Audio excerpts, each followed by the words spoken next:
Good morning. This is the Tree Commission meeting of Tuesday, June 20, 2006. And I call the meeting to order at this point. I propose that people look over the copies of the minutes that Candy Bradley prepared for us. And if you see anything amiss, please let us know. But this will help also as a reminder of where things are at this point.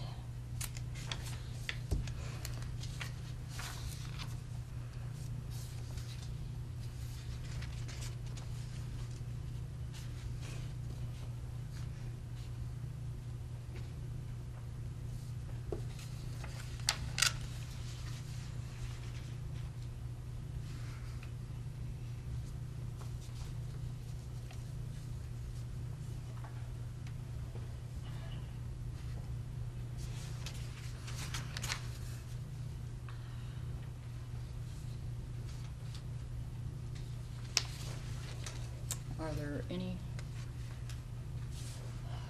comments? Well, I believe I was at the meeting. Let's remove John from that list. His memory's better than that. No. Put John on that list, pardon me.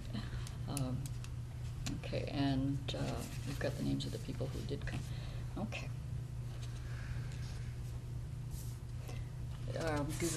Is there anybody who would move to approve the minutes? I move that we approve them. Okay. Any? I'll say aye. You approve? Okay, the minutes are approved as presented. Thank you very much, Candy. And with the addition of John to the meeting, that will take care of things. Well, we've several things on the agenda today, and we're starting with landscape ordinance issues first. Paul.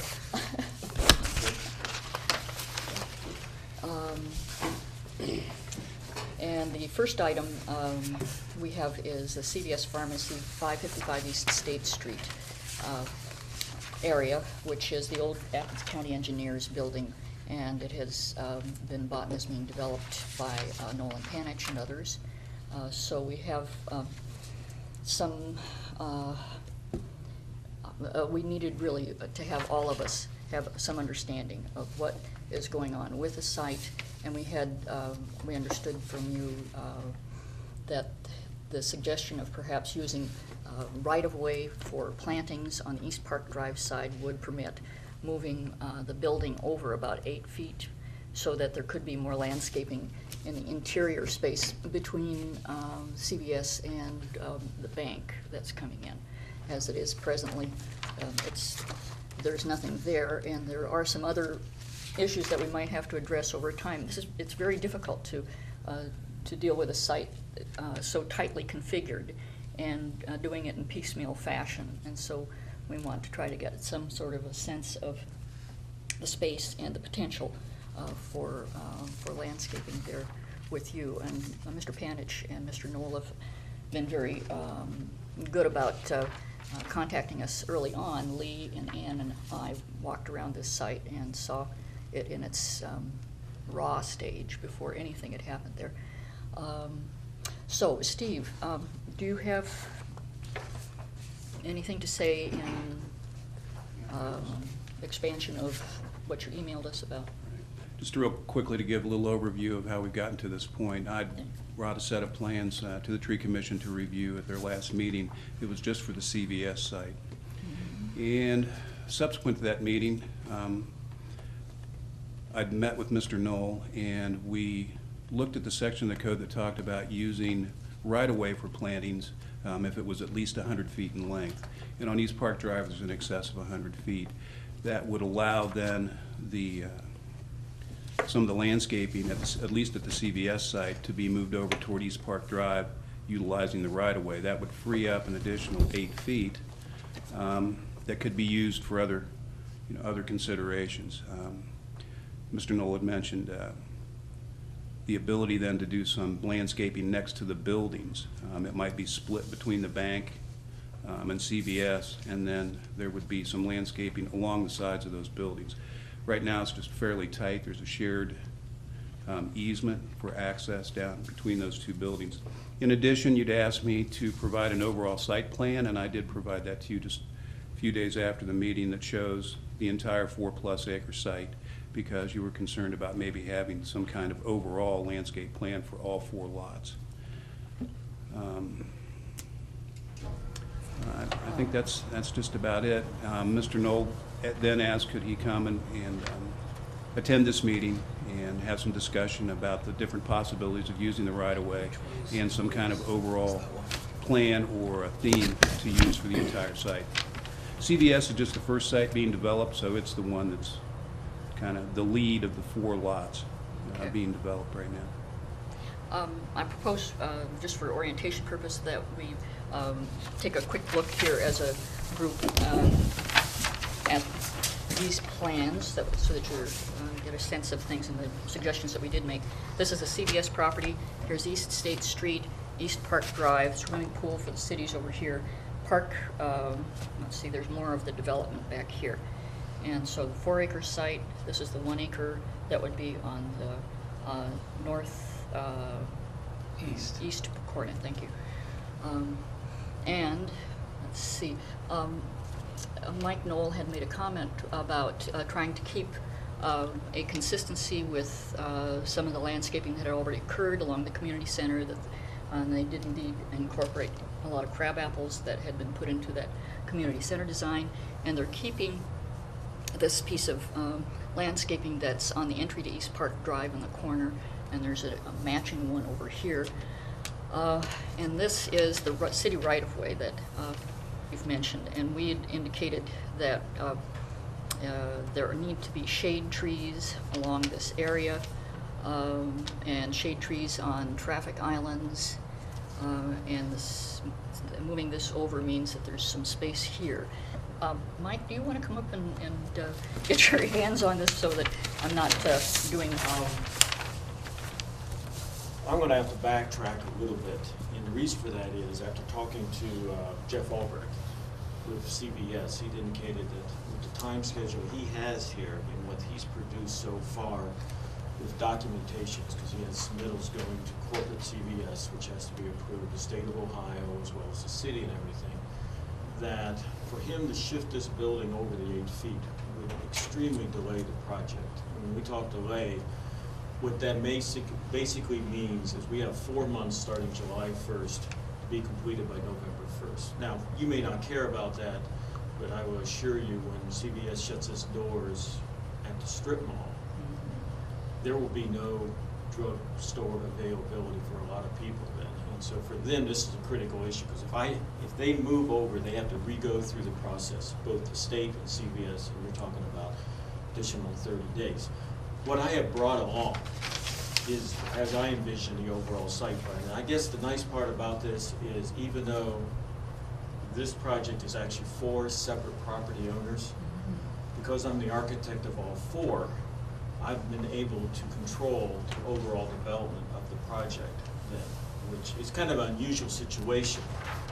With that, I went ahead and showed what I envision all the trees to occur with the site. And this is, if you look at now what's going on with the site, with the landscape area, is that even though we've been talking about adding landscaping here, but visually, from the exterior and stuff, as we look at what's happening with the project, is that that small shift there will maybe gain 1, 2 trees at the most of all the probably 50 trees that exist on the whole site then. And so as a visual effect, as you're driving down East State Street, which I think is probably the more critical issue, is that with what we've done with the tree placements here, is that visually you've blocked what some people might think would be a negative element of the overall plan of that narrow strip here of about 40 feet. As I said, what you gain is maybe a foot. What you gain is maybe a tree, 2 at the most, with the overall plan that exists at this point. And so that's my concern, is if we delay this, then we delay the fact of the opening of the new store when they need to be done. We go through a very difficult process of re-engineering the whole project with lighting, with electrical underground, with the civil work that has to occur and all that kind of stuff. I thought overall, we've really looked at how best to landscape this thing with the overall intent. Now, there may be a need for a few trees to be added here or there with the rest of the balance of the development. But as you can see, probably this is going to be one of the best developments that Athens has had for placement of trees, meeting the tree ordinance that you have at this point. I can't think of any other ones that is of this size trying to develop what you have. And this is probably the only project on East State Street in the short-term future that's even come close to it then. So I guess I'm asking for a little bit of shake your head. Well, no, please no. point out. We've got a motel down at the other end of East State Street, and they're pointing out to us how important landscaping is to their business. Yeah, well, and that's why you can't disagree with this. I'm thinking that this one is probably going to say the same thing. Yeah, and yeah, therefore, well, you can see it's, I think what you're moving towards is a request for consolidation and treatment of this as one site. A Rather good than as example four is sites. that we're using landscape islands and lengthwise as compared to going in and adding trees every 10 feet. I mean, every 10 parking spaces. So Yeah. we've gone beyond that step. And it was fortunate, in fact, when you do a layout of the overall site plan and you get the distance of parking spaces, we ended up with, 8 feet here or 8 feet there, and it was natural for us to say this is an ideal location to put a island instead of a strip island instead of a single island. And I think with that is that we've increased the potential for trees involved with the project itself then. I have a question. Sure. You increased trees, how many of those are shade trees and how many of them are just ornamentals? Well, I think what we've got to look at is we've talked about maintaining the ornamental trees on the front, which Yeah, would be there's the power crab lines apples here, because so of the we're- power Yeah. Right, lines. okay. And we have somewhat the same dilemma on this face over East Park Drive. Again, because let's face it, there's nothing more uglier in Athens is when the power company comes through and takes a maple and tops Oh, the top right, off. we have to. Yeah, I mean, and so these would be the ornamental trees. I envision that your areas here, those being the shade trees, so we can get the effect that you would want. And also Those the are- ones, a lot of the ones for the Interiors, interior. and purpose of that, as we said, is one is decrease the heat involved in asphalt. It's nice to park a car underneath it if you can position it in such a location that you know it's going to be shaded when you get off work and stuff with it. I'm thinking of maybe putting coin-operated meters at those locations, generate more income. It's a very good idea. You could raise the money for the tree commission that way. Yeah. City trees. Well, this is the western edge, and That these is. then would be all shade trees? Those would be, now there's quite a few trees there. I think the biggest issue we're going to run into is getting someone, maybe the Department of Natural Resources, to visit that part of the site to determine which of those trees are trees that have exceeded their life expectancy, because this pretty much is a brush area of And trees can do right that. now. I think there's quite a few locusts in there, although there are a few nice trees there. So we've got some thinning to occur and then some need So to add this, trees. is this state right of way? That is state right away, yes. Okay. Yes. Because I know that the city has some things in here as well. But Yeah. okay. Is this, sorry, is this scale accurate? 1 inch equals 30 on this particular map? Yes, it is. It better be, or I'll have a discussion with my CAD operators at that point. Mike, is- Let me check that real quick for you. I'm just looking at the distance between these two buildings right here, and if it's a 1 inch equals 30, it's quite close, but I don't know. Well, yeah, but that was the problem that we were having with the other plan, that it was very Yes. difficult to actually It is. deal with. The landscape ordinance calls for trees along vehicle access Yeah. routes, and Yeah. there wasn't the space for. I mean, But so- the reality is yeah. that access is for both the bank as well as Yeah. CVS. And so in Now, some ways, because one of I've the been able to things- combine the 4 properties Yeah. together as one development. If we do that going forward, are there going to be will there be 4 distinct property owners Oh, yes. on There- here? So there each is. one is then going to be responsible for maintaining the trees in their Yeah. section of the And landscape. it is, it's very interesting. When we closed on this property, one of the biggest issues at closing was the covenants, cross covenants that was Mhm. written in to that, because that was one of the critical issues for CVS. They were probably the more driving force of it, and I'll commend them of that, is that then when we closed, because I somewhat had to control the project with CVS at that time, they asked that all 4 property owners sign a covenant of how to maintain their properties. Everything from repairing broken glass, windows, maintaining the landscaping involved with it, those elements. Kind of the exciting part about it is 3 of the 4, and I imagine I can probably convince the 4th one, will all have irrigation systems on their property, which, as we know, as we've had the discussion, is one of the biggest issues you have landscaping. Is like last year we had the drought. CVS is putting one in, the hotel is putting one in, and Applebee's was having one. The only one I don't know at this point is Oak Hill, but I'm the architect on that project, and I will speak positive on why they should. And of course, they want to maintain an image in their presence with this. So Okay, so this represents what exactly, and what are these? These are that drainage I points, think. or- Let's see, the That's, other maps under here. yeah, let's go back to there, because that is probably an area of issue that I need to take with that. Is to revisit that with CBS, because right now they have this as a hard surface. In my opinion, is that should be landscaped there. That is a trash compactor, Okay, is what that is. and that's Um, just shielding for it. That's shielding for that.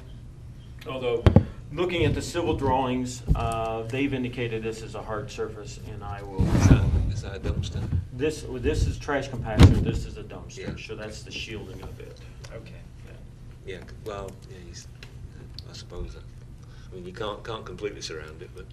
No, okay. but I think with a barrier here and a barrier Yeah. there, the visual effect, which is more critical, I think, Yeah. from East State Street for the general community, is what we're trying to maintain here. Okay, so this actually represents small trees. Those would be small bushes there. Okay. Yes. And I see there's some on this map that's not here. Is that the case, or is that something different? Yeah, CVS is a little more detailed. There Okay. is shown the landscape areas involved here with that. Being such this is a large site plan, the best that we could show at this time was trees. Mhm. Now, we've already invested close to $2,000 in removing all the landscaping in front of county engineers' property. They're all being stored off-site. All that landscaping will be brought into this project as well as added to that. I know CVS has a budget of about 11, let's see, what was it? My memory serves me right. They have a budget of about 15,000 for landscaping, above what we've already saved. I know the hotel, since that's one of our projects, also has a budget close to $15,000 for landscaping itself. And so, and knowing Applebee's and the image they try to portray, we're going to have quite a bit of landscaping beyond just the trees. We're talking about the ground cover, the flowers, Yeah. The small ornamental bushes and stuff. So this is a two-story building? It's a three-story building. Three-story. Yes. These are one-story building, one? Those are one-story, yes. Okay. The site drops off, Mhm. and so, and in fact, the size of the site is basically Holiday Inn, which is, this will be a Holiday Inn Express, Mhm. is a 3-story structure. Okay. Well, this is, 30 feet. I'm just seeing how many trees we might expect around. did you have a counter for that, how many you've put down? No, I didn't, with it. I'm guesstimating probably between 40 and 50 trees altogether.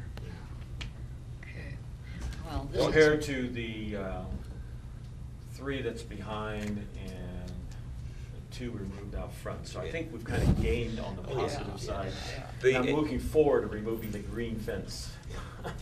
The cyclone. So at the moment, what are we going to go back to the original drawing then for the CVS in terms of what you're going to submit for them to the tree commission, or where are we Basically, with it? what they submitted, which is this. Oh, so that is the, okay, That is okay. the I wasn't design. sure whether that was. That is the design, yeah. Okay, okay, And with it. okay, okay. Well, and in this overall map, you are indeed using the right-of-way, which is something that we are basically kind of encouraging, I think. in order to get Actually, as that many right of trees way as needs to possible. be improved. If you look at it now, it's got some hacked off It's rather tree shaggy trunks indeed. there. It has to be mowed with a machete or with a weed eater at this point, and it'll be dressed up and planted and watered, and so it should be a very positive environment to East Park Drive Yeah. with Yes. it. Yeah. So that really then is the only change to this drawing, is Yeah. that line now has moved out a little bit? Or Yeah, you just this moved is- the trees onto? This was our original site plan. It showed the overall site plan, which is the only drawing we had that has the capability of showing all the trees. This gets a little more in detail. You can see the distance between here and here is maybe a little bit larger. It spreads out a little bit more here. This also shows that existing landscape Yeah. corner that, of course, will remain and be maintained by them. At that point, I wasn't aware that there was an agreement with the city and the engineers, that the engineers' property would maintain that corner. I was down there last week going, boy, this is looking grubby. Why hasn't the city done something with this? And I called Kevin Swartzoff up, and he says, that's yours. And it's like, oh, okay. So, Yeah, it's true, it had been very well maintained over a long period by then. Well, this is more information than we had with that overall map, Yeah. which is, this is a lot more helpful. Yeah. And a lot of this is coming together. You'll see the landscaping here on that part probably within the next 2 weeks. Applebee's will be submitting their final drawings.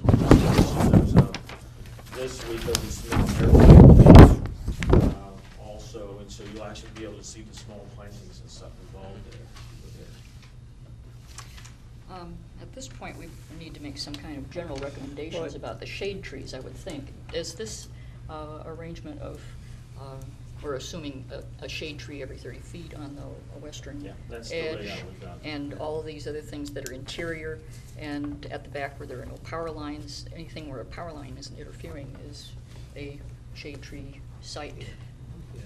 Well, I think we can give provisional approval on this understanding that it's going to be a consolidation for the entire site, that is going to allow them to proceed with what they proposed on there. I mean, that I think is Yeah, the only way we can if do I it. didn't see this good barrier being developed here Yeah.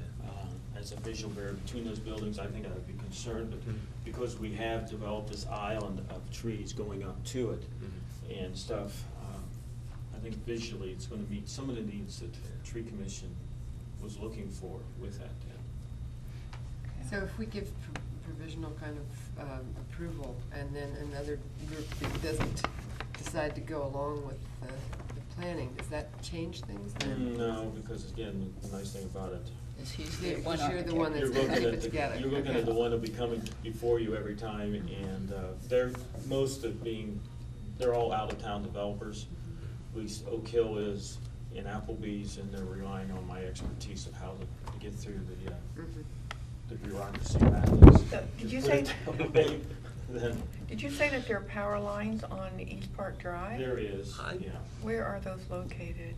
Are they indicated on There's the plan? big map. I'm not sure there are high voltage ones along that side. Yes, there are. Are they? And Okay. unfortunately, we are relocating, what does it show on?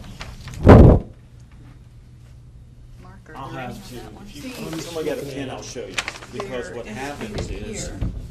yeah, It's indicated here, but I don't see. Yeah, here it is. Isn't that it? this is, actually, there's one here. There's one here. And there is one there. And what we end up doing is this one gets shifted to here. This one ends up going there.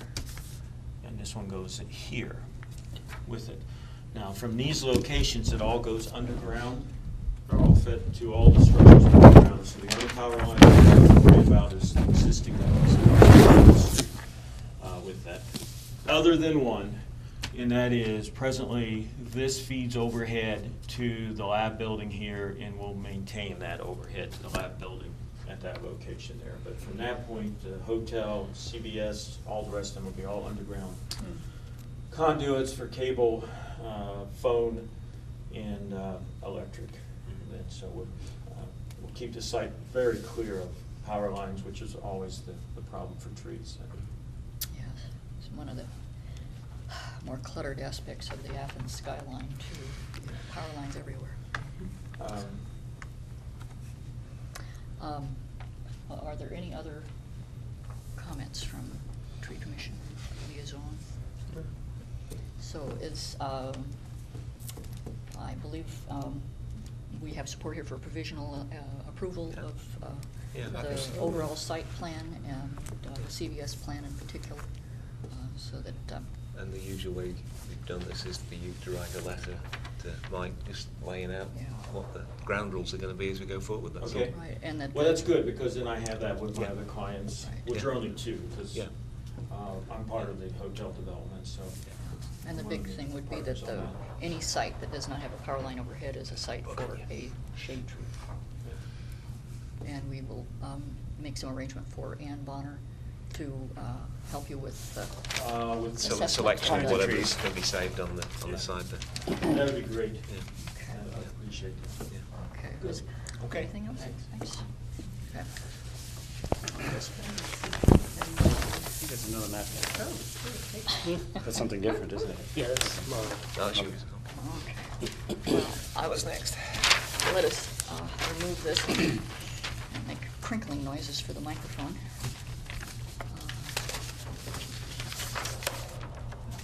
Got that. Next item, let's see, we have probably need to hear from Steve on this. Let me see if I can Kroger find edition. the map.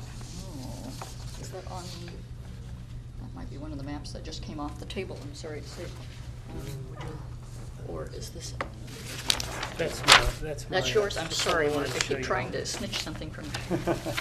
Okay, here we go, it's small, that's why it's not showing up. And I apologize, there's only one thing, and I think Steve is going to have to give us orientation on this. But I will read this letter that will set us up. There is a commercial expansion of the Kroger on East 8th Street that's being proposed. And Steve has attached a map. Let's see, I can just circulate this.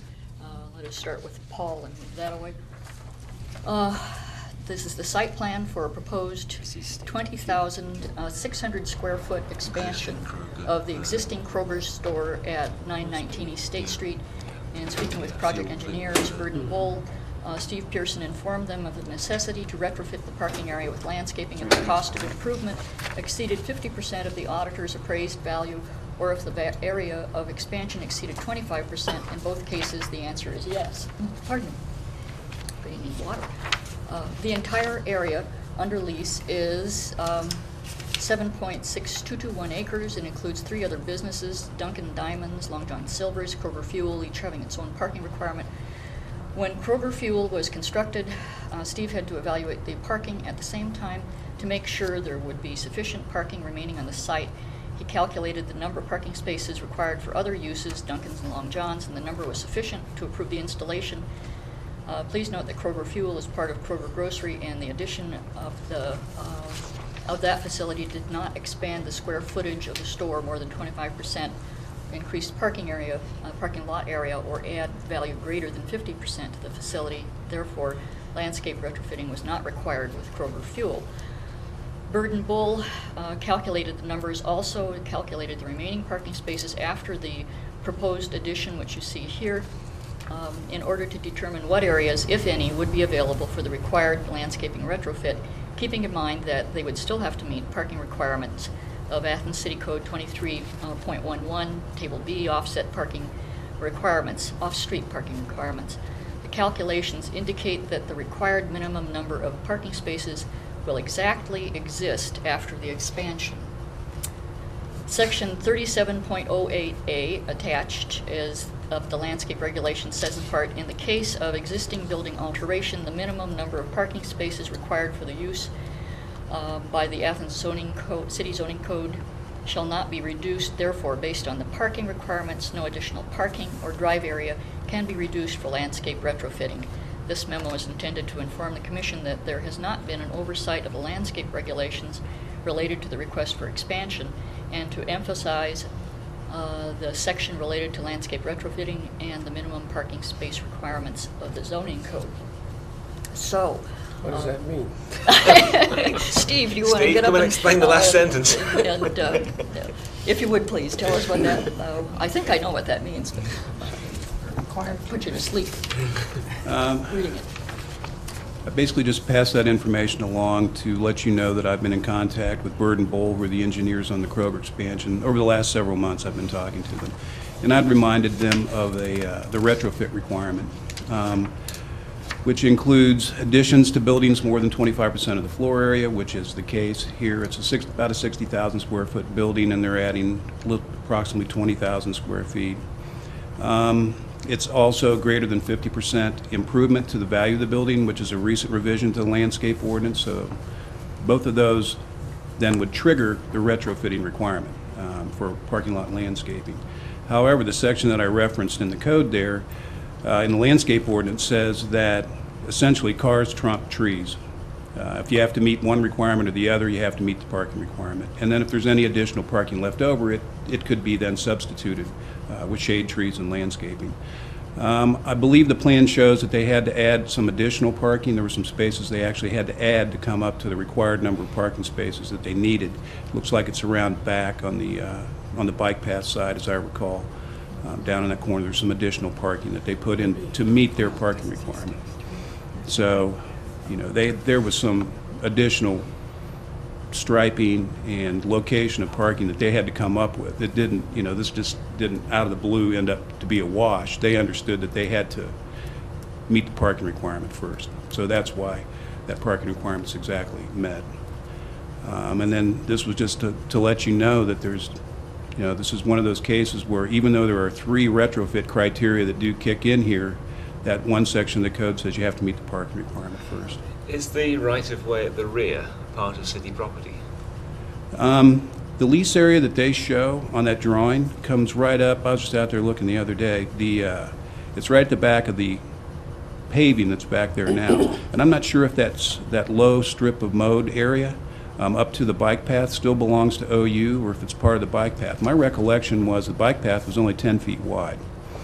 So that strip along the back must still belong to the Ohio University. Because if it was city right-of-way, we could I think it's more than 100 feet long, we could require planting of shade trees along there, couldn't we? If you look on the drawing, it may indicate who the property owner is to the south.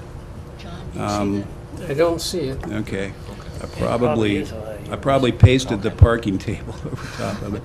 I could check on that to see if that property belongs to the city. In other words, it's part of the bike path. The other thing I Right think away. we should do is require all future replacements of trees to be large shade trees whenever they die in any of their parking islands. Because currently they have trees that are not what we would consider to be large shade trees. Yeah, and they have, they're absolutely open overhead.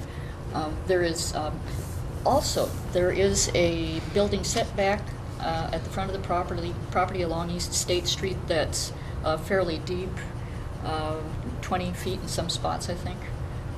Is there, so that there is an edge of parking lot. It's under power lines, as always. Do we have the hawthorns down there? There's an opportunity for Kroger to plant small, under the power lines, trees along the front of their property. I don't think that's city right of way. I think, isn't that just at that point, all that property along the front of East State Street would be Kroger's, would it not? I believe that's in the city right away. The power lines are basically right Right over city right of way? on the right of way line. Okay. Yeah, so there is a grass strip out in front of Dunkin's, a little bit at the entry of Kroger's, and some in front of Long And John Kroger's Silver's. along there must have at least 100 feet of... They busted out subleases for Dunkin' Diamonds. I mean, they have the overall master lease on the 7+ acres, and then they busted out the Long John's lease and the Dunkin' Diamonds lease. So I suppose the overall umbrella, just as Mr. Knoll was speaking about, is Kroger's, although they have leased those other small outlot areas to 2 other individuals or 2 other companies. Well, what about we've just encouraged, permitted and approved CVS and the development that Mr. Knoll is working with to use city right-of-way for planting of trees to satisfy a landscaping requirement. The Kroger's is one of the really one of the most attractive businesses, just in terms of drawing us all in. You know, this has got to be one of the most prosperous grocery stores in the Kroger chain, and I think that they really might be well served to have some landscaping with trees, and ought not to be. I don't know. it's distressing that the landscape ordinance revision, which was just passed to address exactly this sort of expansion and improvement, fails with really one of the best businesses in town.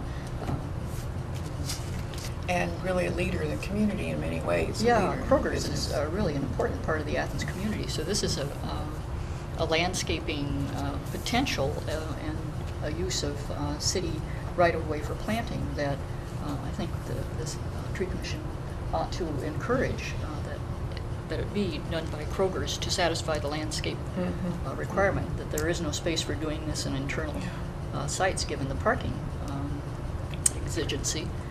But Yeah, it doesn't seem right just to say, oh, well, too bad, you know. There should be something done to address this. Well, I think, as I said, we can acknowledge the fact that they have the zoning regulation on their side, in the sense that we can't require them to retrofit the entire lot. What we can do, though, is, as I said, make the observations that where they do have trees now, when they die, they should be replaced with large shade trees. Right.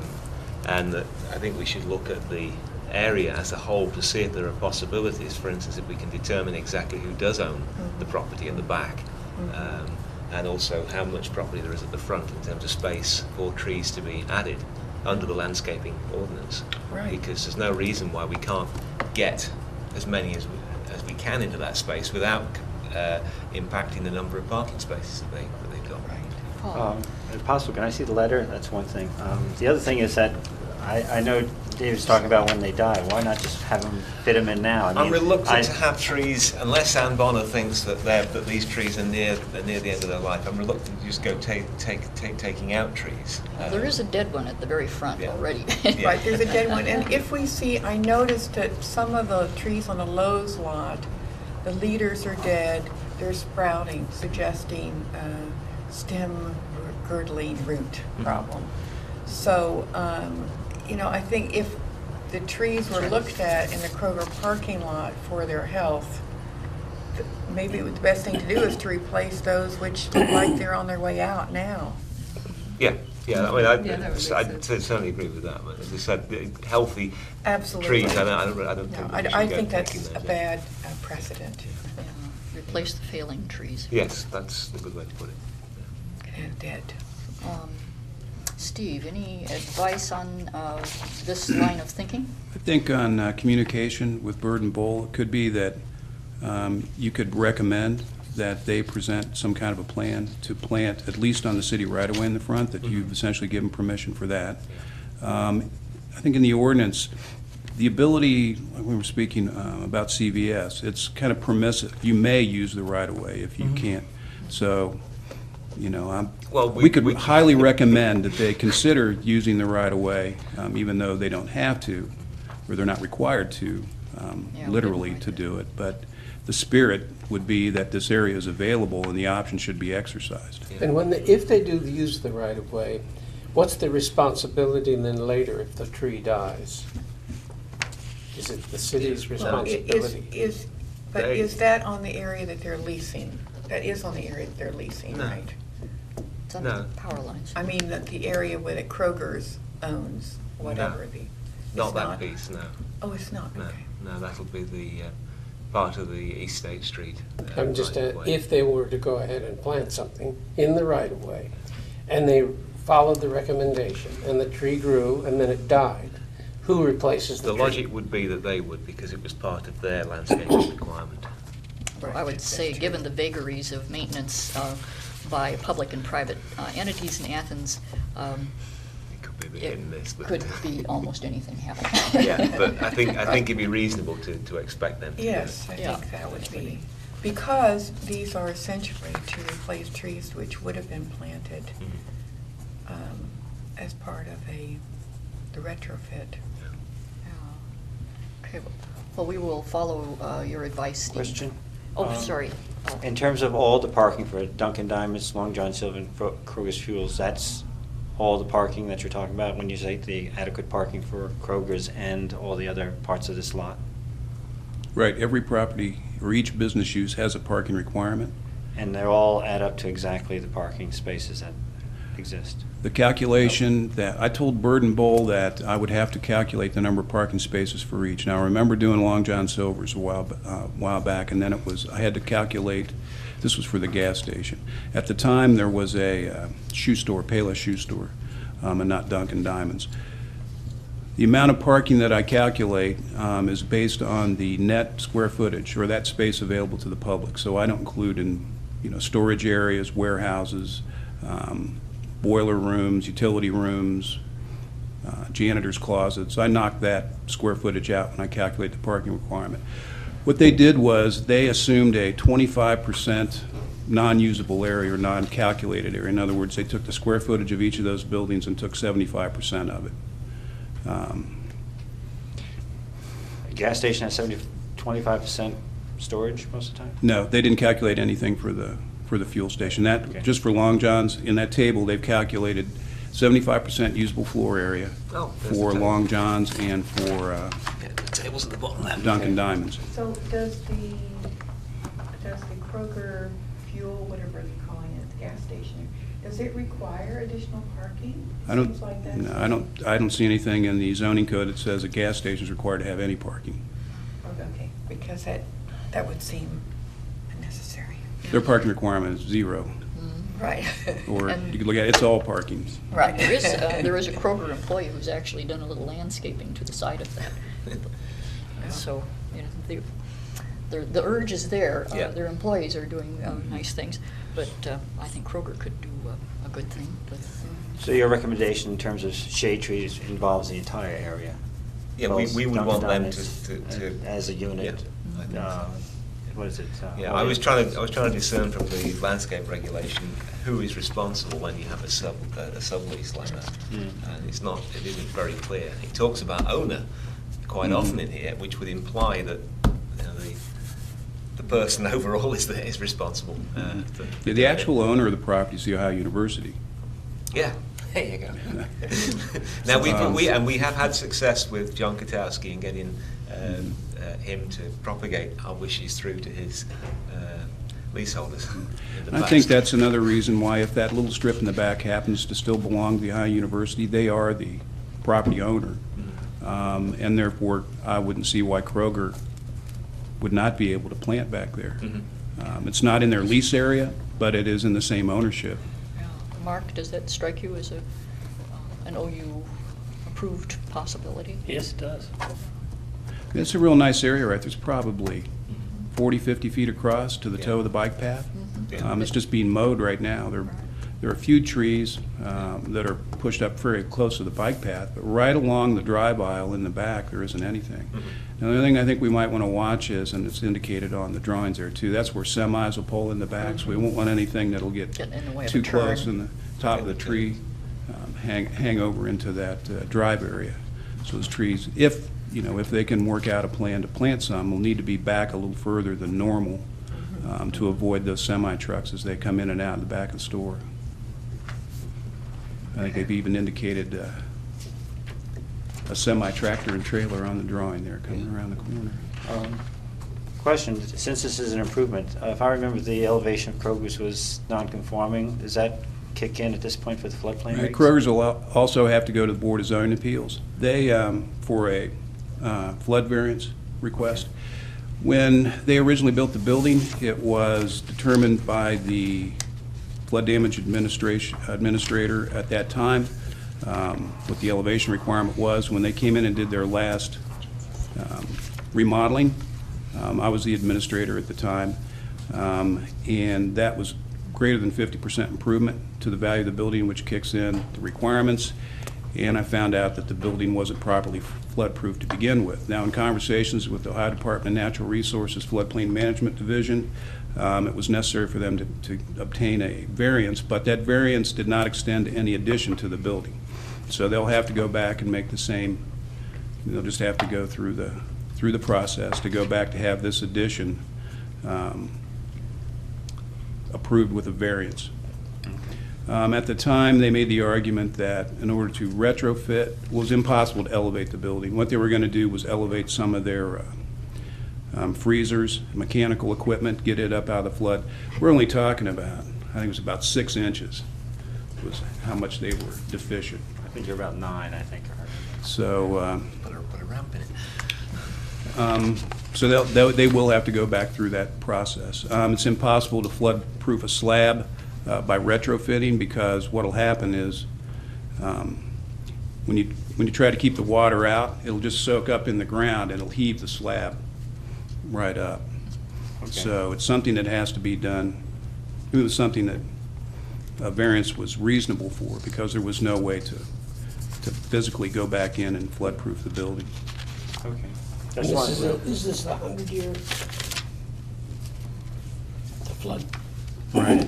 Yeah, our local requirements are that the base flood elevation at a particular site, plus 1 foot, which is called a freeboard, is required in the city. That's a higher standard than the minimum standards required by the National Flood Insurance 1 Program. foot above the 100-year. Right. And So, the- right now, they're above the 100-year, but below our local requirements, because we require an additional 1 foot freeboard. Well, 100 years are coming a lot more often. Witness Amesville. Anyway, let's move on. Okay, Well, yeah, I just wanted to ask, they had more hoops to jump, in other words. Okay. Well, I think, unless there are any other questions on this, we will move on to some final stuff for the Hampton Inn site.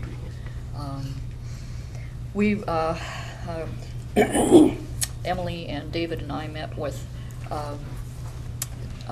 Mr. Wardle and Steve Carter, I think it is, of Timber Run Nurseries, the landscape firm that's doing the Hampton Inn site. And we've given approval to the top of the hill site, and they had an unfinished plan for, well, really no plan quite yet for the entry ramp, because they had to find out how basically it was going to turn out. So we met to discuss with them what might be appropriate for that entry area that runs from East State Street. This is an area right next to the Elder Beerman Mall, for anybody who's needing a point of reference. Runs from East State Street up to the Hampton Inn past Bennigan's, which is being built down below. And it is very steep and a really difficult site. The tree arrangement that we came to was that because they will be planting on a steep slope, that they can plant smaller than our usual requirement of 1.5 to 2 inches caliper, because they can't have big root balls on such a steep slope. Things would, of course, move downhill. And that because they are also probably going to have to do fastigiate in this situation, that they would be planted closer together, so they'd be on 20-foot centers. And this would allow for planting more trees and getting shade potentially out of upright types of trees in that situation. The ground cover was the most difficult thing to address, and we have a couple of strong opinions about the ground cover. And Mr. Carter, pardon me, had wanted to use basically crown vetch, which is not a happy choice, because it does have the potential to be an alien invasive. But he said that that was a site with such difficulty. That's what he really thought would work best. We had made some suggestions about fescues and other kinds of ground covers. Ann Bonner, I emailed about this. I don't know if she emailed everybody in response. She says on the fescue, it is allelopathic, which means it exudes chemicals into the soil to repress the growth of surrounding vegetation. So she recommends against something like fescues. Is there another ground cover that would not necessitate mowing, the slope being so steep that mowing is going to be a challenge there? What about spreading junipers, cotoneaster, coralberry? She says, I understand the Commission's concerns about vetch, but it is tough, attractive, great for butterflies, and it builds nitrogen in the soil. She says she feels it's fairly easy to control with mowing. I think that the other concern aesthetically with the ground vetch is what it looks like in the winter. It's just dead. Yeah. not going to be particularly attractive, I would think. So Ann Bonner is not, she's in favor of the Crown She didn't Vetch. think it was as bad a thing. Emily also was not as opposed to Crown Vetch. I think I'd have to describe myself as not very well informed, and had to go out and look at sites to get a sense. It's such a difficult site. It's yeah. How steep is it? It's on one side, it's a 45-degree slope. Wow. And it goes down, I would think, what, 20 to 30 feet? Yeah, Is the length of the at the slope. top. Yeah, Right at the top, yeah. And you'll get cover from the crown vetch faster than you would with any of those shrub plantings that you mentioned, or even euonymus coloratus or anything like that. You know, you're going to have those gaps that have to fill in while they're growing out. The vetch will cover much quicker. Emily made an observation later on that the gentleman whose company is doing this landscaping really does have extensive landscaping experience. And this is a fellow who's done some of Mr. Bortles' developments, and is at a level of sophistication about landscaping challenges that we don't generally get from people. He knows his stuff, and he has his own very large nursery in Zanesville, Timber Run. And Emily's suggestion was that this might be a case where maybe we could just give our concerns to him about the ground cover situation, but let him make the suggestion. It is just an impossible site. So terracing is not an option? They are terracing the At steepest one back point. portion. They're Okay. doing 3 terraces. But not all the way down? But not, Okay. Just asking. So it will be the trees and then the crown vetch between the trees, is that it? well, that was one thing that I was wondering about, is whether the crown vetch was going to come all the way up to the road, or whether they were going to mulch the area with the trees. Yeah, he was going to mulch the areas around immediately around the trees, but yes, that might be also I mean, the vetch is not as big a problem as the fescue is the trees. yeah. So, That is- I think that was the concern that Anne had about the fescues. Yes. Actually, it might be good for the trees in terms of its soil enriching properties. Yeah, it would introduce nitrogen. What species of trees are they? He's going It's the Armstrong maple, the Yeah. upright form. Yeah, it isn't actually a vestigiate form he's getting, but it's one that's Upright. more upright Oh. rather than spreading. Yeah, well, that's more attractive. I mean, more appealing to me. And he was going to plant them on 20-foot centres, which means that they're going to fill in a lot faster than we normally get to do.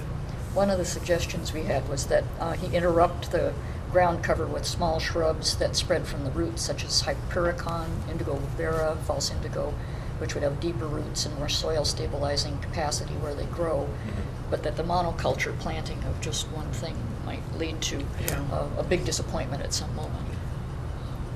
Mark, are you? Yeah, I agree with that.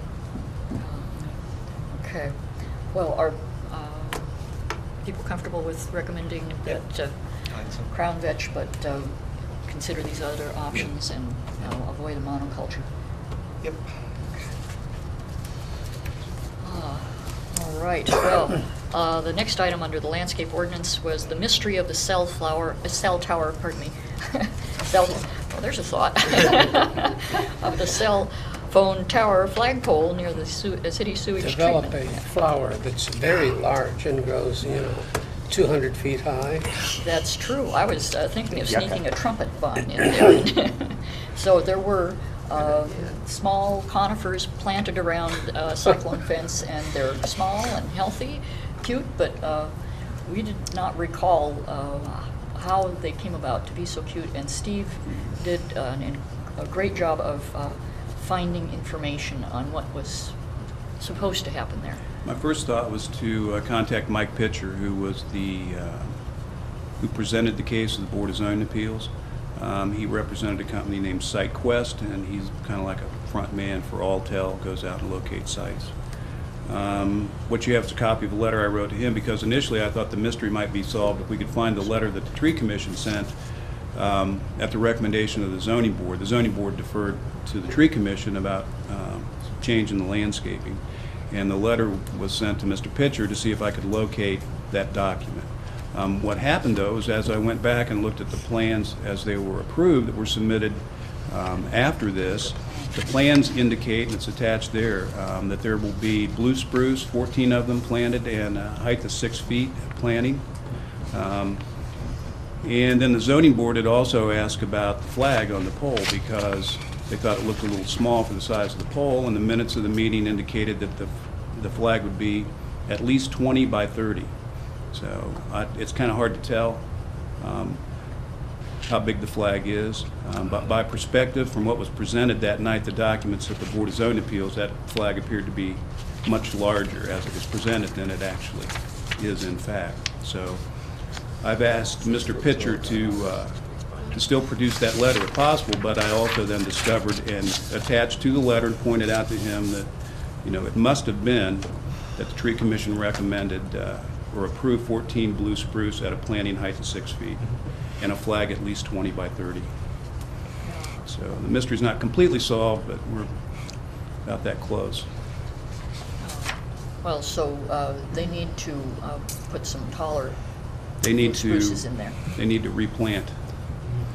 So hopefully he'll be able to, he does have a copy of it. I mean, it was kind of like the mystery letter. What did the Tree Commission really want him to do? Because at the meeting, the minutes indicate that he agreed to the recommendation.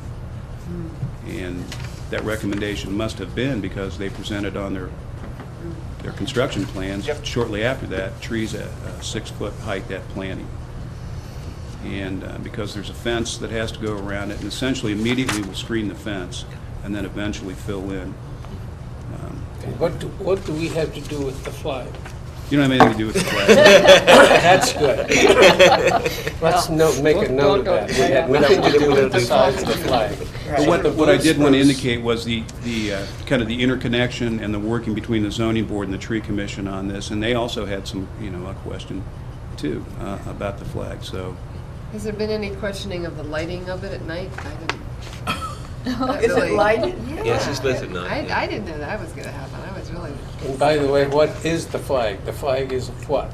Is it a U.S. flag? Yes, it's You United haven't States. seen it? If you light a flag at night, does that mean you don't have to take it down or something?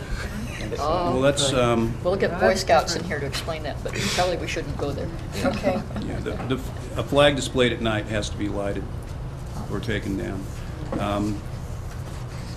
Our lighting regulations in the zoning code are very simplistic, in my opinion, and don't allow for such things. I mean, technically, every flag has to be taken down at dark.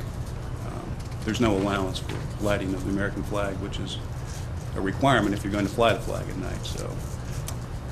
And it is a large pole to move a flag up and down. Yes.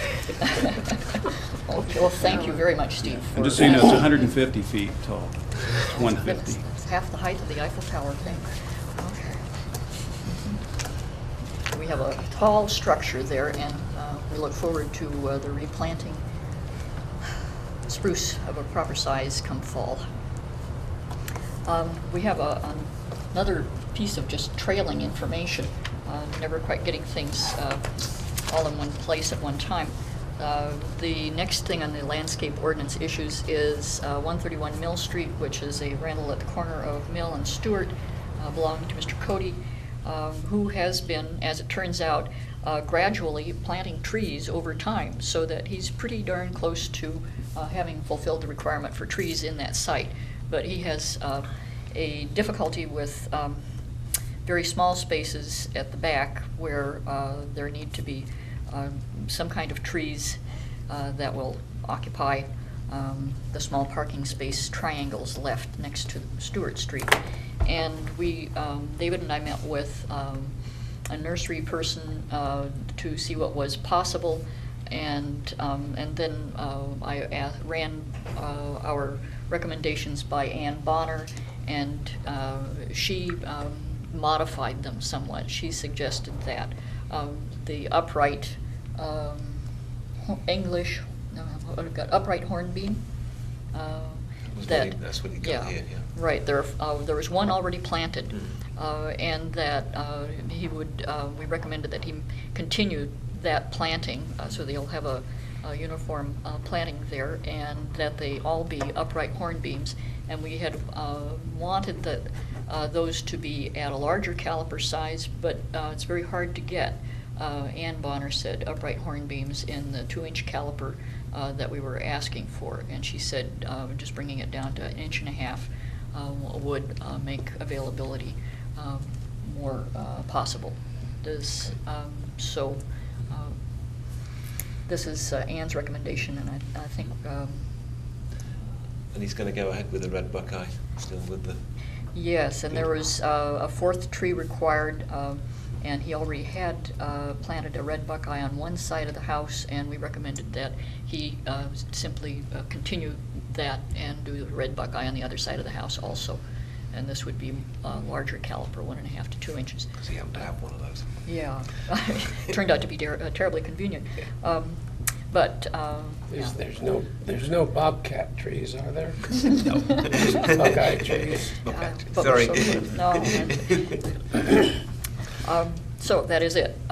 He's still 4 trees short. Upright horn beam, 1.5 caliper and 1 2-inch caliper red buckeye. Yeah, Okay. right. 3 upright horn beam. He already has one in place. Well, yeah, he's already got one in place. So it's Yeah. four in total. So he's been working on this for some time, and finally, I think that looks like that.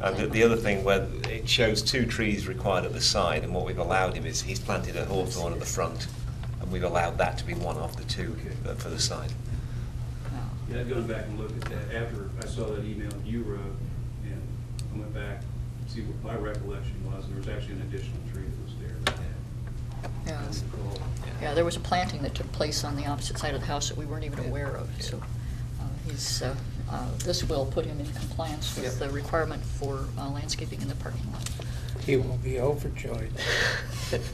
I think so. It's a pretty tough neighborhood, so hopefully they'll Yeah, survive. that was our concern, and why we were asking for the larger caliper tree. They are, they have There's better. a huge amount of pedestrian traffic using Stewart Street, which is very narrow and with very narrow sidewalks. Yes. So there's a lot of things happening in a very small space. Yes, Tricia knows. Yeah. Are there any other comments on those things? The tree permit applications, we have a couple things that, in truth, Ann Bonner has pretty much dealt with, bless her. And there are dead trees in 2 sites. I have an address wrong here. That should be 62 Avon, I'm sorry. It is basically at the Avon, end of the Avon intersection, just before Sells Park. There is a dead spruce. And Ann suggested if it's possible that the city street crew take it down. This is at, the resident there is Tom Hodges.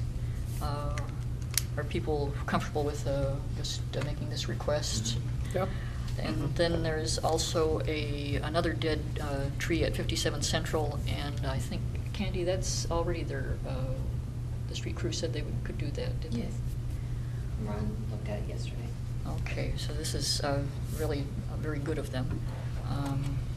23 Strouds Run, I don't know if people got a chance to look at it, but that might very well take a truck to get up to it. I don't know that the city crew has that capacity, and I don't think Ann saw that as an immediate hazard, but it perhaps should go on the very next contract. Have anybody else seen that? No? Okay. So they're all 3 of them being removed. Yeah, limbs or, and we're using Ann. It would be wonderful at some point that there would be a city person to step into this particular breach where we keep calling on Ann, who's covering 17 counties, plus Athens. Well, are there, if there are no other things about that, we do not have the High Street area sidewalk information plans. Do you know when the sidewalks are being done there, Candy? Do you? No, I don't. They're grinding the streets now to do that, to do the resurfacing, but I'm not sure. I'll see Ron tomorrow at staff meeting and ask him about that. Because he did offer to provide a plan of what they were doing to see if we could fit any trees in while they were doing this work. I just recommend people go walk that strip right by the middle school and see what you think. Let's see, Ron's not here for this fourth item either, the guardrail garden at 144 Columbia. Any people familiar with this? Elizabeth Barstad. Is this near the intersection of Northwood? It is, very close to the intersection of Northwood. And the street there is being resurfaced. And so Elizabeth Barstad has a small garden that runs the length of her property across the street from her house, and it's between the guardrail and the paved surface. And so resurfacing is going to have an impact right away. Plus, the street crew street department's concerned about drainage issues in that area in general, and would like to have clear drainage insofar as there is drainage on the slopes up there. It's usually, there aren't really drains. It runs down the hill. It runs down the hill. And so that's, Elizabeth's garden poses some water catching problems for water going over the hill. Wait a minute, That so- whole hillside, however, has interesting problems that have to do with drainage not addressed for 50, 60 years. We're, on the one hand, saying that there's a problem and that the water runs down, but on the other hand, having a garden there prevents the water running down, so it's a bad thing? I don't understand. We need Ron to explain Okay, this, all but right. it is, the street department is very concerned and recognizes this as an important city, it's kind of citizen garden, Mhm. that it is something Okay. greatly appreciated by people in the neighborhood. It's been there for 24 years. 24 years. Yes, Gosh. and so this is really quite a It's remarkable another thing. trumpet vine waiting to happen, isn't it? It has those qualities. So Ron has been working very nicely with Elizabeth about the business of moving the plants in advance of the work so that they're not damaged, making sure no more plants are put there beforehand, and arranging some sort of garden behind the guardrail. And Elizabeth Barstad sounds to be interested in that possibility of maybe having something as simple as 4 or 5 rhododendrons planted just over the guardrail behind, and that would give her the flowering possibility. At one point, there was a suggestion that perhaps some taller flowering trees, like catinus. There is a catinus growing there that looks really nice. It comes over the guardrail. So this may turn into rhododendrons or possibly into trees. We may be involved at some point, and Ron would like some input from tree commissioners about the garden. It's admiring of and concerned about what Elizabeth's got there. So, and the Barstads, in fact, own that property behind the guardrail. Yeah, so- and they garden all the way down the hill. Right. And it's possible they may have improved drainage in some spots. So, but well, that hill is complicated. So we may be called on for tree advice. Do we know what the right of way is on Columbia? We can check. It's Yeah, on the maps. no, I do not. Yeah, there is well, a great many things happen on that hill. And we have slippage. We have a couple of other business things, and one is something that appears actually already to have been done, or not necessarily our bailiwick at this point, but has some concerns for us. This is a parking traffic action correction submission form, and it involves it is a traffic action pruning, either by the property owner or the street department, on an alley entry onto Campbell Street immediately behind the Century Bank of Logan, which is The new newly bank. installed on the corner of Campbell and Stimson Avenue. And we worked with the landscaping on this. The site is raised. It is very handsomely landscaped. It's very, very attractive right now. I guess this has already happened, Steve. Is this the story that the street department is going to trim these bushes to address visibility issues? This is... Well, I'm not sure of this one. Okay. This is the.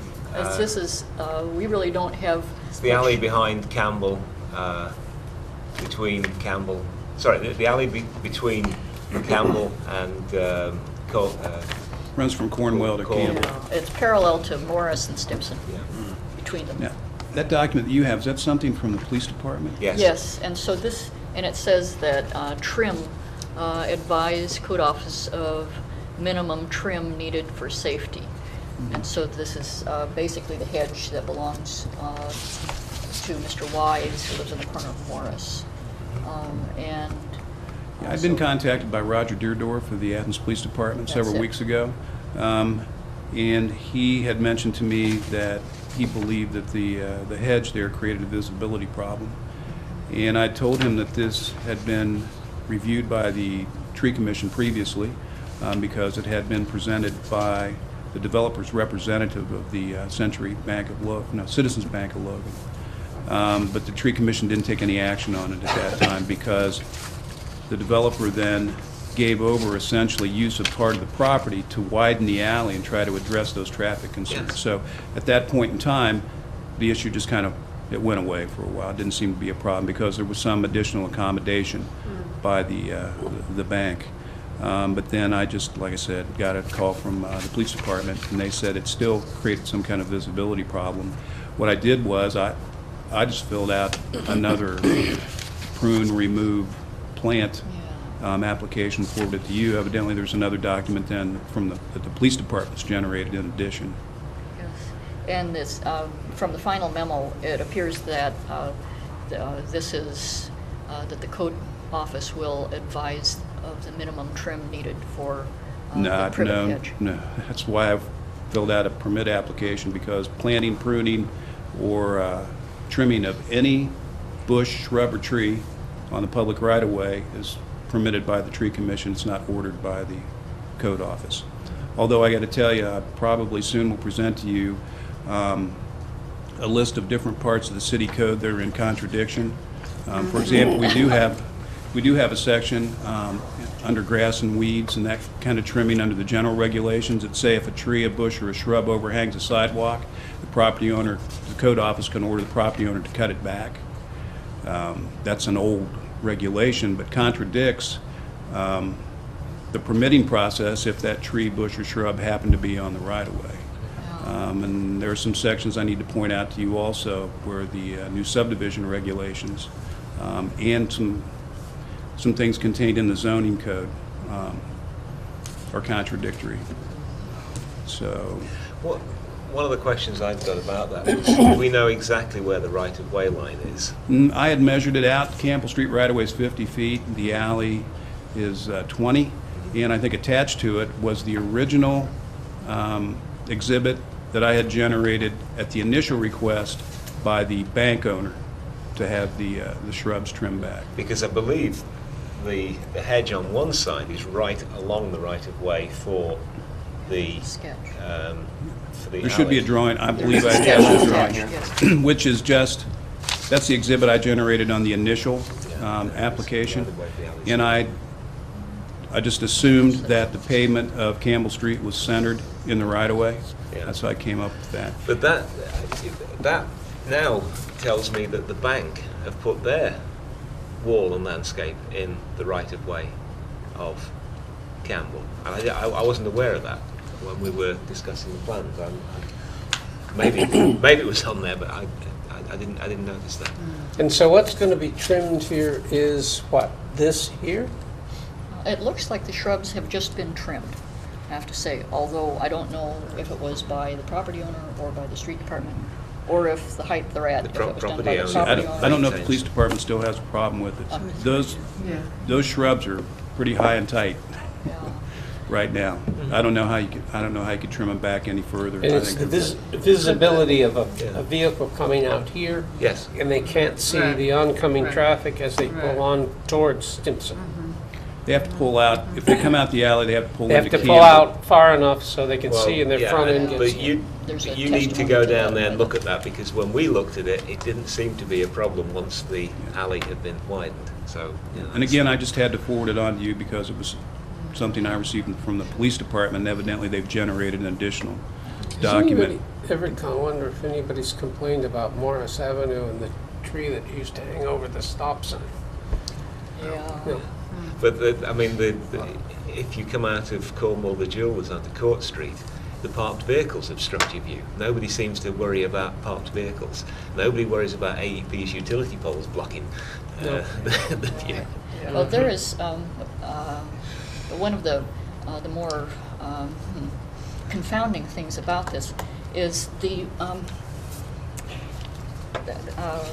landscaping of some sort is encouraged to have a buffer between Yes. a business area and a residential area. And so yeah, I think you pointed this out quite succinctly one time, that this is really hard because there is this business right up against our one neighborhood.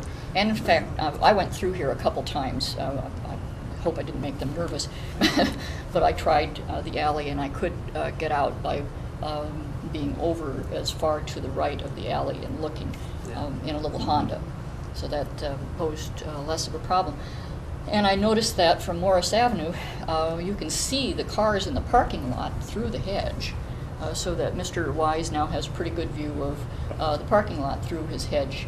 Yeah, And there's also, and there's a requirement in the landscape ordinance that their landscape is supposed to provide buffering, and it clearly Yeah. isn't at the moment because it's brand new, and so Yeah, you know, that's true. it really does illustrate this conflict we've got between having a business right up against an R1. What kind of shrub is that? It's privet. Privet hedge. Privet. Yeah. And it's not exactly distinguished shrubbery, but it did provide screening. Yeah. And it's, see, there is a right-of-way indication here that his shrubs are indeed on The right of way for Campbell, But not the alleyway. but not But on not the but alleyway. not on the alley. Oh, yeah, although there's a little bit here on the alley because it's just an extension of the Campbell right-of-way. One of the things that perhaps might be done is to move the privet rather than cut it down. And this is, this just seems truly unfortunate that a resident, Mr. West, who's lived here for some 40 years, now has what amounts to a drive-through in his, practically in his backyard with no visible screening from it.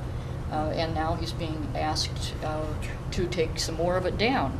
So he's really losing privacy and screening from a commercial enterprise that has tremendous resources, we gather. They've done a very nice job of landscaping their own property, and it's an expensive development. So perhaps we might recommend that if this is a visibility issue, that the privet be moved by the bank, and some other kind of, and some screening at the back be provided.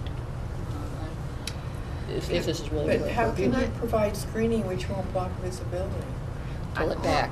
I just was wondering, it seems to me that privet is one of those bushes that's easily shaped, and that what I recall is that it's kind of, growing out towards the. No, he's got it trimmed now. It's very, Yeah. it's got a vertical surface on it. So that's not. Major a whacking shaping has issue. gone on. No, but do you remember the language, Steve, in the part of the, is it in the zoning code or somewhere else that talks about 15 feet back from the From an intersection, from the visibility intersection, concerns on a corner.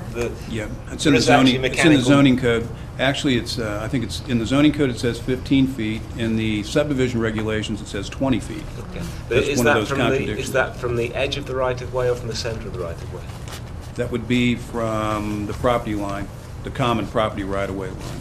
There are places all over town, because zoning has a grandfather clause. There's going to be things that were planted all over the place that are legal, non-conforming Yeah. uses. And this particular shrub would be one of those. Because I mean, I'll Right. bet that lot's been there since he first moved in. So it's probably well before we had a zone. So I've not brought it up personally, I've not brought it up as a zoning issue, because as far as zoning code is concerned, it's grandfathered. Okay. But the police department has brought it up, and it's come up previously as a traffic safety concern. Yeah. So it is now a traffic safety concern because of that last memo. Well, one of the things that might be able to happen is we have a community police dialogue coming up next Tuesday, in which we're trying to address different issues that might, maybe this is one that we could actually just work on.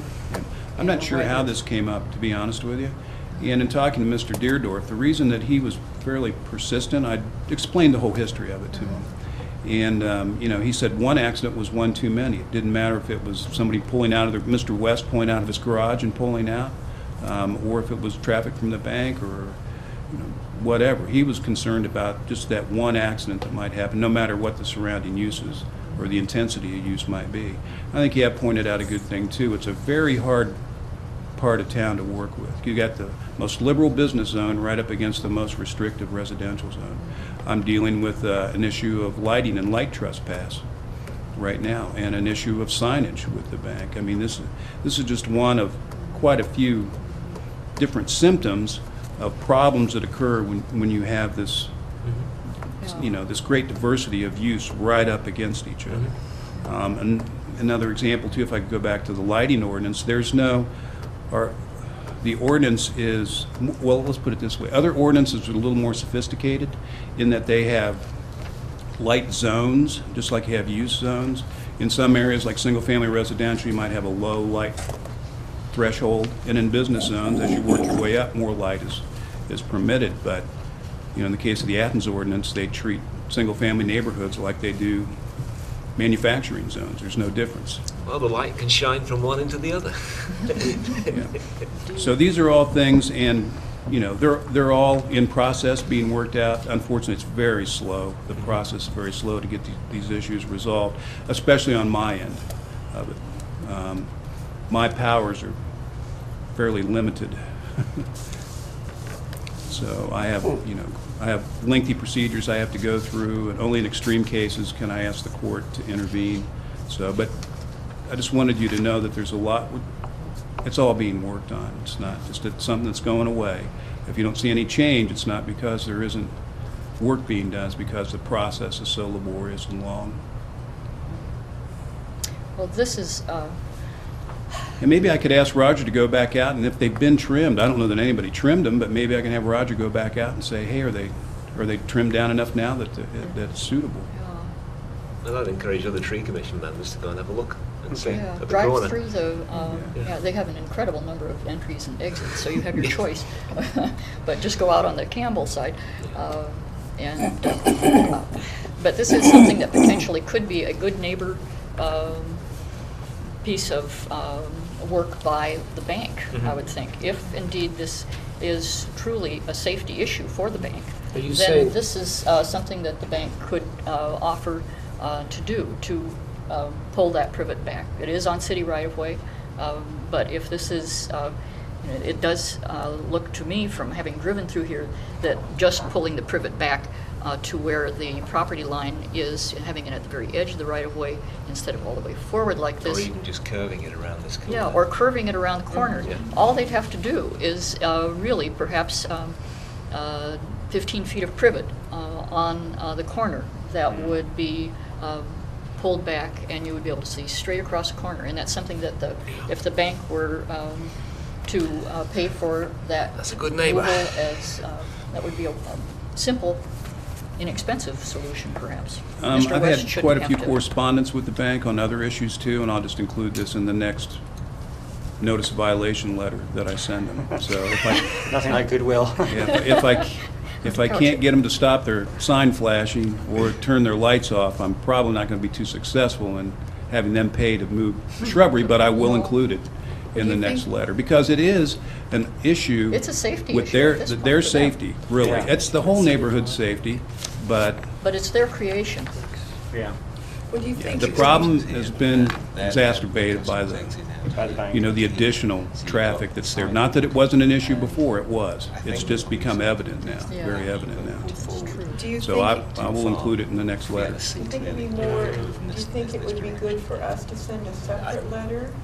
Think that might be, You know, it probably wouldn't, I think it would be, if we are going to send an additional letter, I think we ought to couch it in some kind of thanks that they have done such a great job Yeah, on it looks terrific today. on the landscaping, because I think they were pretty upset, from what I understand, about then having to, after having done that, having to change their lights and do, you know, there's been, everybody knows there's been a lot of different issues.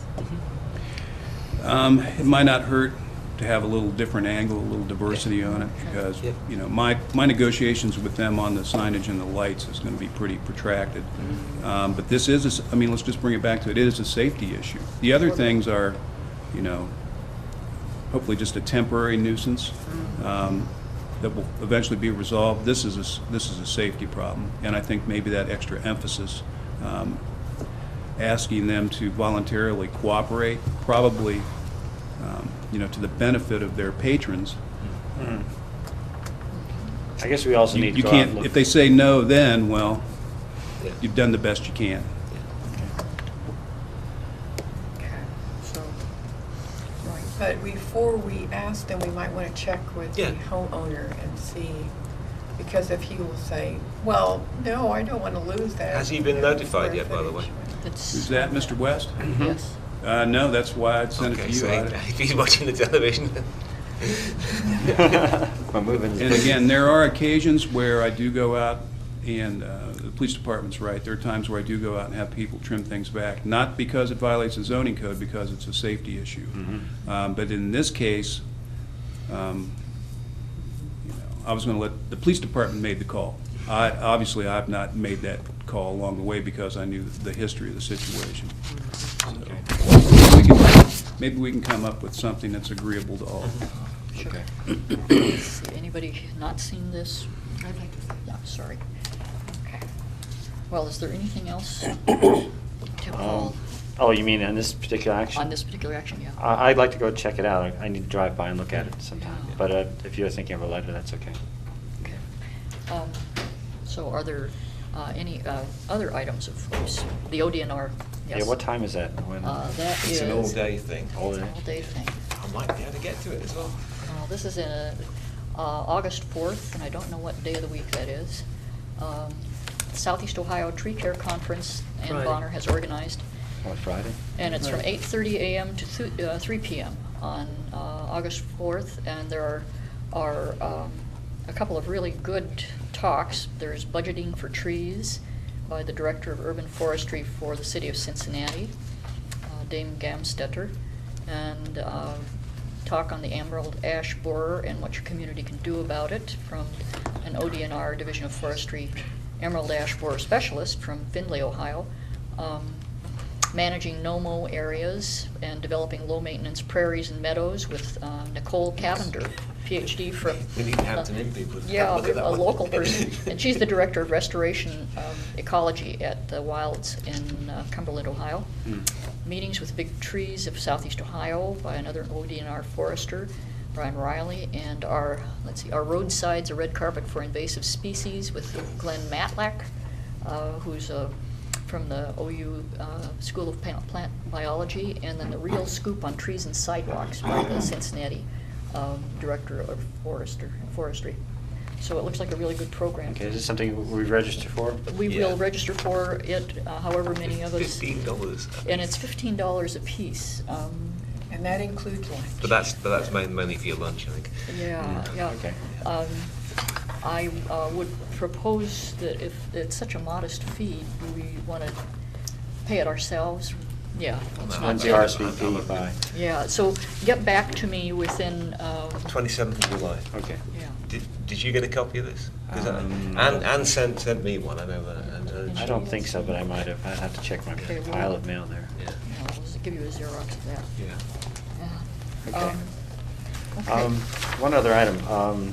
Do you have something, John? Yes, go right ahead. Okay, last night's city council, we had AEP there. We were going to do a resolution about the power shortage on North Court, I guess it was. They asked us to table it, and they were going to come to the committee, City Services Committee, next Monday, 7 o'clock. This is city council. Both I and Nancy Bain said, well, we're going to talk about trees as well. Okay. So it'd behoove us to have at least members of the tree commission there, besides myself, who are more knowledgeable about the problems of trees and cuttings. I remember, I think it was Ann was saying that I've gone to the Aspen site looking for their awards, and I really didn't see much of awards or anything like that, but maybe I just didn't maneuver their site well enough. Part of the thing is that can we at least suggest some kind of guidelines that they should be following? A man by the name of, representative by the name of John Buck gave me his card, so the idea we could perk things to him before the meeting if need be. Or if that's the case, at least come up with some guidelines that we think they should follow. Recommendations on how to cut trees, I guess, would be the question or something. And again, I'm the novice in this group here, but the fact is... Follow the International Society of Arborists rules, I think. Okay. Is the principal guideline, isn't it, Mark, on this? Yeah, there's ANSI pruning guidelines as well. Who? ANSI. ANSI, okay. ANSI.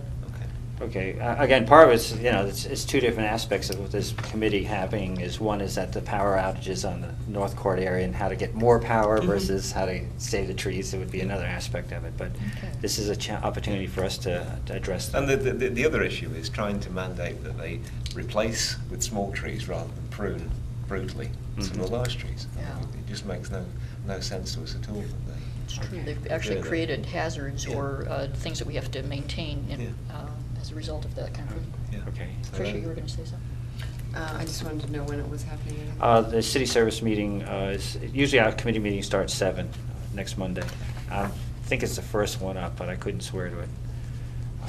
You can check with Debbie Walker on the exact. City Services. Yeah, City Service Committee, Nancy's chair of that, and as I say, they obviously didn't want the resolution to go forward without some kind of discussion first, and again, we mentioned trees to be included in this mix, so I just, so you're welcome to come and put your 2 cents in. Yeah, we And might even organize a little bit in advance, email-wise. Okay, that's what I was hoping, so I don't have to just say do better, and I don't know what you mean by do better, but do better. Yeah, the ISA and the ANSI standards are 2 things that we can, that they should know about anyhow. Okay, well, maybe just remind them. Yeah. Oh, they claim that they prune to those standards. Oh, but okay. But I think we have to have it in writing that they have to do it to those standards at some point. Okay. That's. The other thing I actually wanted to say is that I mentioned that police dialogue that I'm involved in organizing, and I think this might be an issue that actually we could do a little bit of advocacy work and try to figure it out in a way that might be helpful in the neighborhoods. And I noticed in the thing that Captain Pyle wrote was that actually he said, could the shrubs be removed, or could we extend the curb and sidewalk? I don't know whether there's some issues there to look at too, but there may be something that the neighborhood association and the police might be able to talk about rather than. When is that meeting? Next Tuesday. Tuesday night, okay. Next Tuesday, okay. Yeah, there are other intersections that are problematical in terms of safety. Oh, yeah. I've somebody, Various my ways to neighborhood came address up and it. asked me about one, and I totally forgot the location. But because I didn't know it, I know the one on First and Walker has got a facility that's overgrowing the sidewalk, and actually you have to go kind of into the street to do that. But that's not as much as an observation, just because the traffic flow is not towards there. But I'm aware of the fact that people have brought up areas that they're concerned about. And I guess I should be perking it to you or something, I guess. Okay, next Tuesday. Yeah, could you email us the info for, as a reminder, please? 6:30 to 8 at the Athens Community Center, Room C. I want to know who's going to tell Mr. West. I think that was, the memo was, said that code was going to do that. All right, well, I think that Mark has something. Yes, I do. I just wanted to show you something we're doing at the university, mainly for your information. This is Chesa Field, our soccer field. This would be Hospital Drive here, and this would be Schaefer Street. Okay. You with me? Okay. Yeah, Okay. the credit You're union's in? down. Credit union and the. Credit union oil and house everything's all that, down so, here. yeah, okay. Yeah. Okay? Yeah. And so anyhow, we wanted to landscape the field. And so far, I have to add, the city has no right-of-way here. There's city-maintained streets on university property, and I checked with Steve Pearson, and there is no right-of-way. So that's why this plan wasn't taken through your committee for approval. But I did want to share what we want to do. Matter of fact, we have implemented part of it. We've planted these maples here, 5 maples, and 11 Milky Way Coosa dogwoods. Now along Schaefer Street, I've left room for a sidewalk eventually. That would be really nice, but All right, it's, there's nothing There's there. no sidewalk There's there. no is there? sidewalk. Yeah. but it's unfunded. Yeah. Right now, there's some light poles in the way of both the sidewalk and the tree plantings. And we're going to move the light poles so that we can leave room for a sidewalk and the trees. And then we're going to plant 9 emerald vase elms. They're quite close to the street, you can see. And so the vase-shaped growth habit will allow the semi-tractor trailers to go down the street without tearing up the trees. Good. When you say the right-of-way, Sounds lovely. are you saying the city doesn't own Schaefer, or just that section that City- you're looking at? Yeah, the city owns Schaefer, but they don't own this, The, they don't have a that right-of-way, side, they don't okay. have a right-of-way beyond the curb. Okay. I was aware it was thin. Okay. Yeah, So they maintain the street. right. Yeah. Could I ask a question about the elm trees? If they are vase-shaped, I don't understand why that would be less of a problem rather than more of a problem. Well, it'd be less of a problem because here's your street surface, and here's your tractor trailer. If you have a tree with a rounded growth habit, or if you have a tree with a vase-shaped growth habit, And so how long will it take for it to assume this habit? I mean, when it's smaller and it's coming out? yeah, yeah. They do it almost immediately. don't They do, and of Isn't course the one the at the canopy. bottom of, what's it? Not High Street, the College Street. Congress? Street? Yes, Congress, yeah. Congress is at the Yeah. There's one at the bottom of Congress. It's Okay. a beautiful example, I think, of this. Okay. yeah, I'll where look where at they're that. going like this. And of course, these Alcovas also do the same thing. Okay. Yeah. Thank you. Okay. Well, that looks really handsome. Yeah. Thanks for showing us. Yeah, thank you. And eventually we'll want to do some screening along the fences to to make the field, the stadium, a little more intimate, and also Cut to down the window. well, there's that, David, sure, and also to relate it to the landscaping that we've done on the other side of the Yeah. street, the rest of the athletic mall. Yeah. That looks very nice. Well, many thanks. It's good. We have one last item here, and absolutely not the least. This is, Tricia has made a certificate of civic and environmental care, which was presented to students on Mill Street who helped with planting trees that were part of that AEP Nina neighborhood planting that was part of Civic Beautification Day too, April the 29th or something like that. And so this went to the individuals who participated in that. It has a nice Mayor of the City of Athens seal embossed on it. And I think everybody should get a copy of this article, very nice article. Tricia gets is doing better at public relations than paid professionals. And it was just a wonderful event. Tricia, do you want to say anything?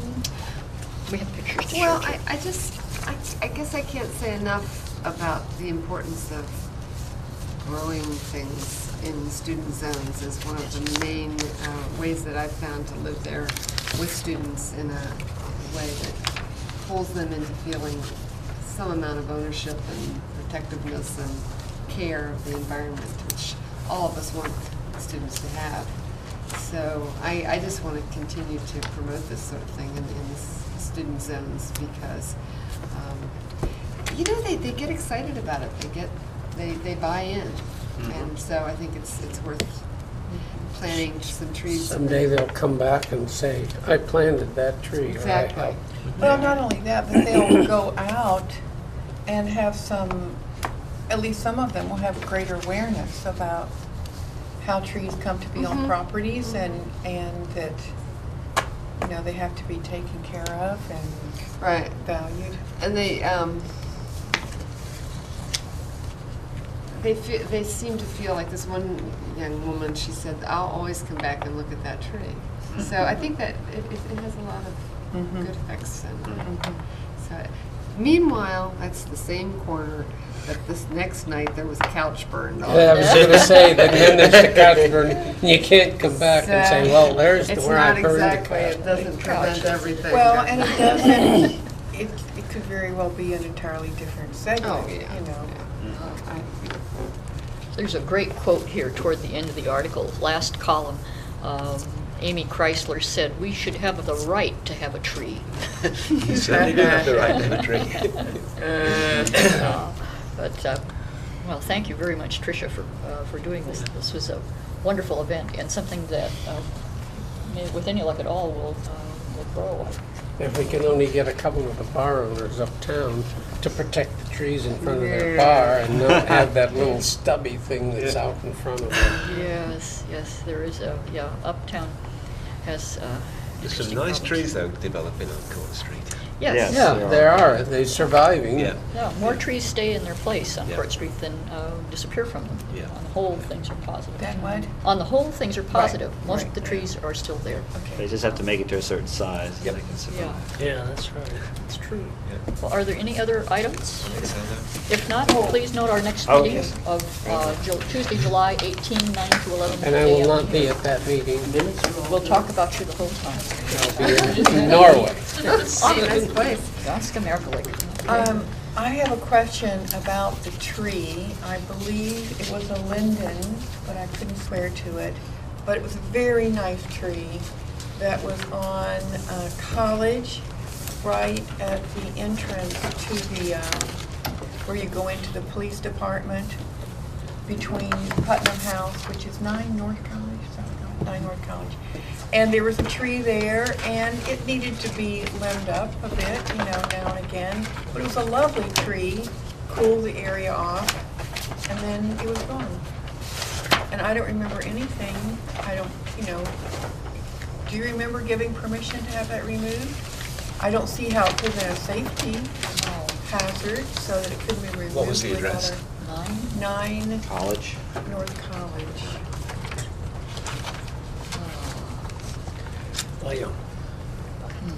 We'll have to dig in the files. Yeah. See. In fact, it's probably on Presbyterian property. No, I Because don't we recall own all that parking lot, so it's probably, I'm looking at the, okay, you look at Putnam House, the driveway, right to the driveway. There was a tree there. there were actually Still a on. bunch of trees planted by Right. the son of if I need consent at all. Oh, right, for his right. Boy Scout Sure, Keith. project, Keith Marno's son. Right. Planted 5 trees. Is it one of those trees that is cut out? It's not, okay, were those planted in Interesting, front of the parking keep spaces? your No. attention for a long This is time. back in that strip of land where there are shrubs that shelter the parking lot of Putnam from the walkway. So Where the it's shrubs close to come the in. street. Yeah, it was close to the street. Well, let's, on leaving the meeting, I propose people go by and look at that site and we'll Okay. figure out what happened there. I think we should formally adjourn the meeting so that the poor guys in the control booth can go home. Okay. Thank you.